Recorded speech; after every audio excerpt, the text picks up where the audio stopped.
Something so rare.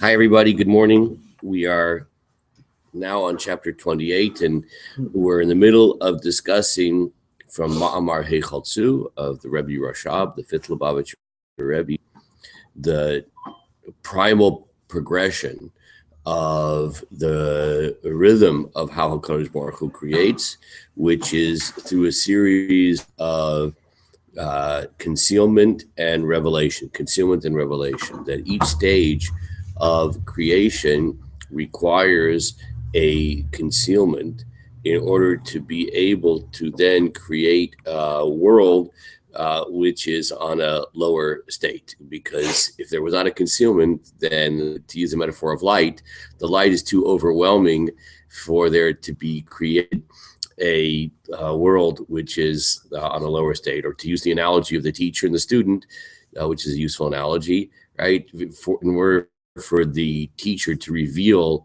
knowledge, so the teacher has to be able to conceal the vast expanse of knowledge, or else the student will become overwhelmed and not be able to receive. Okay, and as you progress through the creative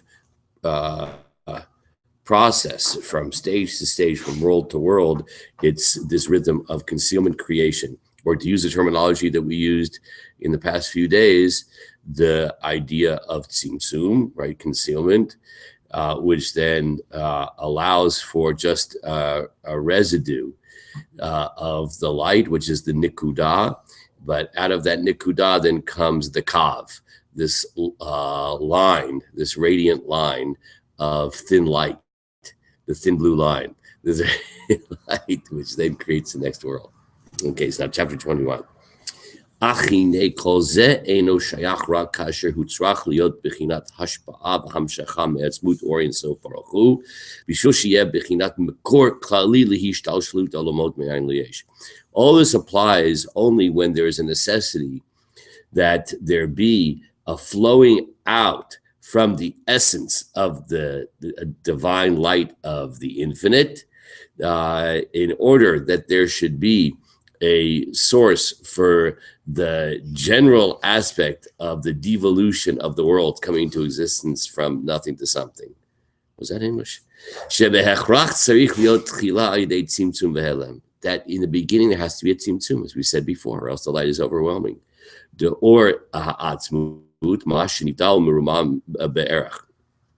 has to be the tzimtzum, this hiddenness or contraction hiddenness of the light of the essence, which is too transcendent. As we mentioned above, and we just did that in our review, of if someone wants to give over information, for instance, right? There has to be the process of concealment. That the person wants to teach something, to give over something, it's necessary for there to be a kind of concealment of his essence. You know, this occurs to me, parenthood is the same thing. That when parents, when they relate to the children, if the parents have an overwhelming presence, a child is a child, right? And if the parents are too, you're coming to parenthood with 25 years of experience, 30 years, you know, depending how old you are, and a child is a little child, and if you're an overwhelming presence, then the child just becomes overwhelmed, and the child doesn't develop their own personality, sense of autonomy, self-esteem, etc. Right? And also that we're able to think in abstractions and metaphors, and then you see a child that doesn't have that. Yeah, beautiful. So the level. So then we keep that part hidden because we just know what he can understand. Very good. So you're pointing out that, you know, we've been sort of using quantitative terms. Maybe you could look at it that, you know, there's too much light, so it overwhelms the recipient. But you could also talk about it in qualitative terms, that you know, adult thinks more abstractly, but a child thinks more concretely. So it has to be modulated. The light has to be modulated both in terms of quantity and in terms of quality, right? To make it more concrete. That's very point, Larry. I like that. So what's left after the concealment, the contraction, is this one dot. This Just like this, as an example, when it comes to the very essence of the light of the Infinite One, may he be blessed. That there's a necessity of concealing of the light of essence. So there ends up being, after the concealment, just one dot. And that dot becomes the source for all further devolution. I like to use the word devolution instead of evolution. The Hebrew is hishtalshalut. Hishtalshalut actually means the chain of causal relationships. Cause effect, cause effect, cause effect. The shalshelet is a chain, right? But I like to say devolution because it's going from high to low in the sense of greater spiritual worlds to more concrete worlds. Even the dot, which is the residual of what's left over after the tzimtzum, after the concealment. So that dot is already the beginning of the concealment, but itself, the dot is actually in a partakes of and is an expression of concealment. And only from that dot comes the kav, the line, which is the aspect of revelation. This is all the ideas we just in the previous chapter kind of summarized. That's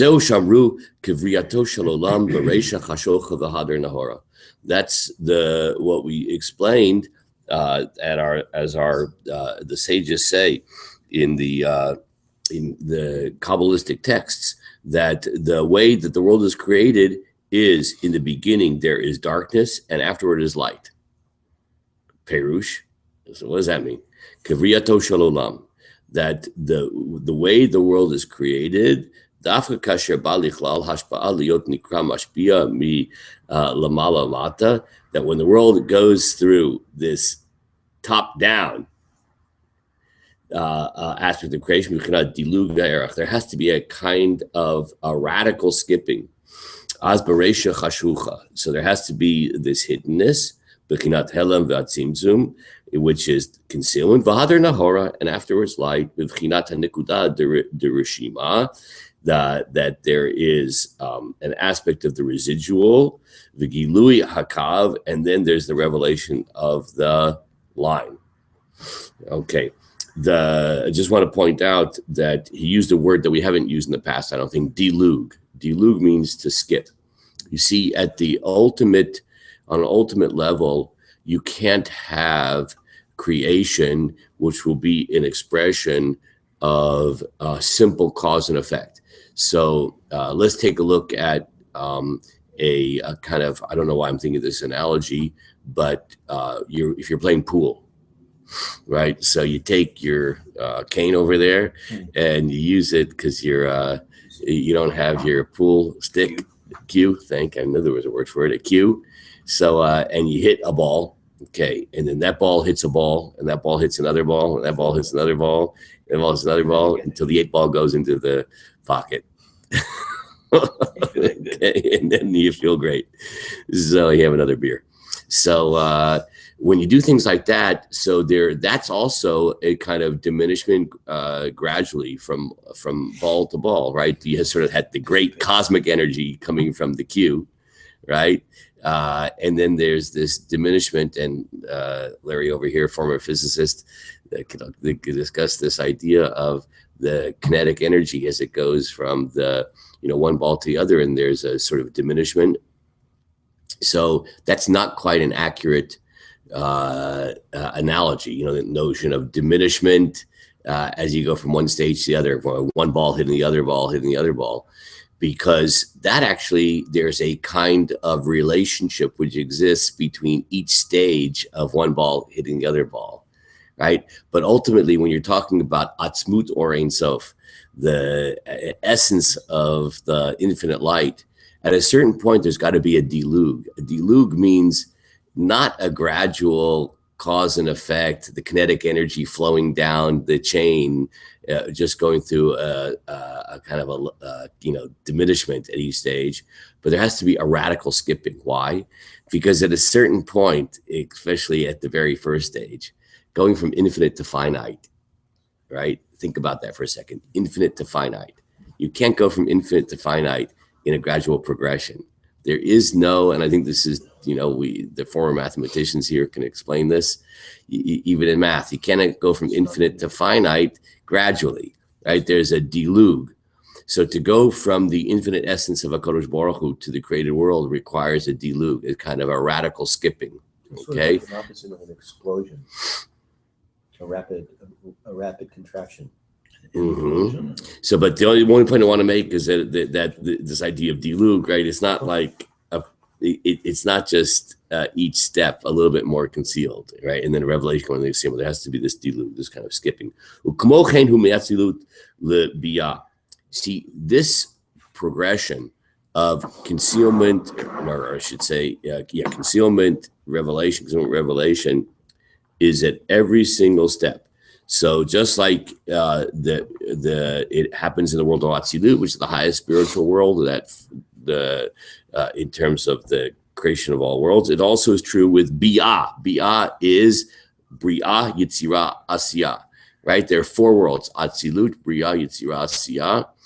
And in terms of the devolution of existence coming into existence, so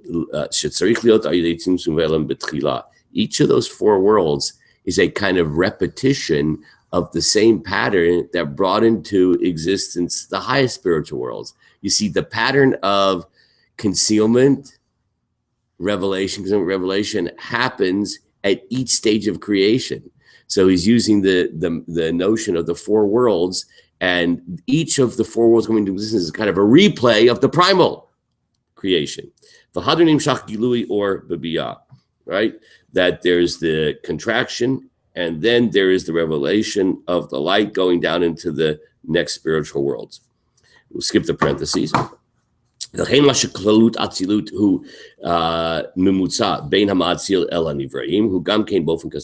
So too, the notion of Atzilut as being the intermediary between the source of the emanation and that which comes into being is through this kind of pattern.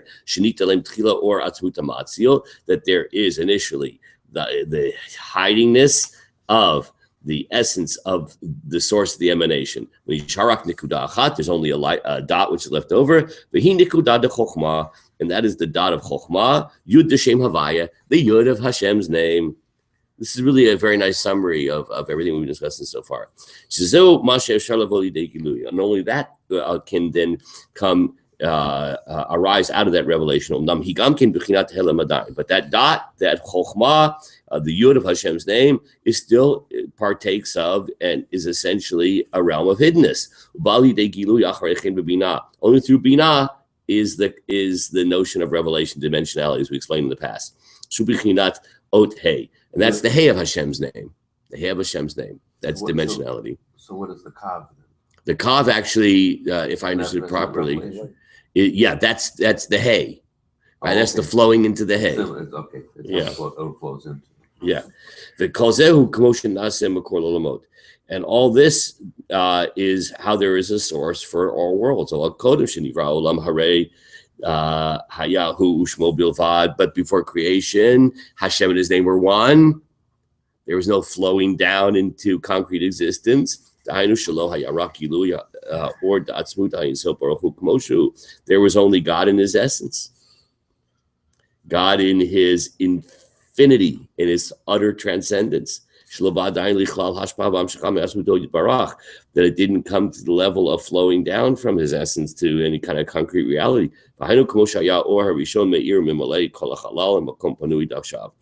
That, and just like that primal ore, it filled the entire expanse of existence. There was only a Kadosh Baruch Hu, and the state, the part which was evacuated subsequently wasn't evacuated, right? The what is called the Makom Panui, right? Remember, Kadosh Baruch Hu made space for existence to exist. So there wasn't that space originally in the primal step. There's only the light. So in order for a world to exist, there had to become the space, the vacuum, as it were. or the hiddenness of Kodesh Baruch Hu to allow for subsequent creation. As explained in the famous Kabbalistic work, Eitz Chaim, that there was this supernal light, which was absolutely simple, filling all of existence, before it rose up in the divine will to create. And here's just the summary of everything we said. In order for there to be giving over, there has to be a contraction and concealment. Just like from the essence of the light of the Infinite One, for coming from the highest spiritual world to Atzilut, going through all the lower worlds of Bria, Atziyah, Asiyah, Mimatzil and Ivraim, from the emanator to those things which then become created, which is not the case before the world was created. Before the world was created, it's just pure essence of divinity without any room for any kind of existence. Whoa, we did it. Okay, have a wonderful day, all of you out there in digital land, and we will continue Bezrat Hashem.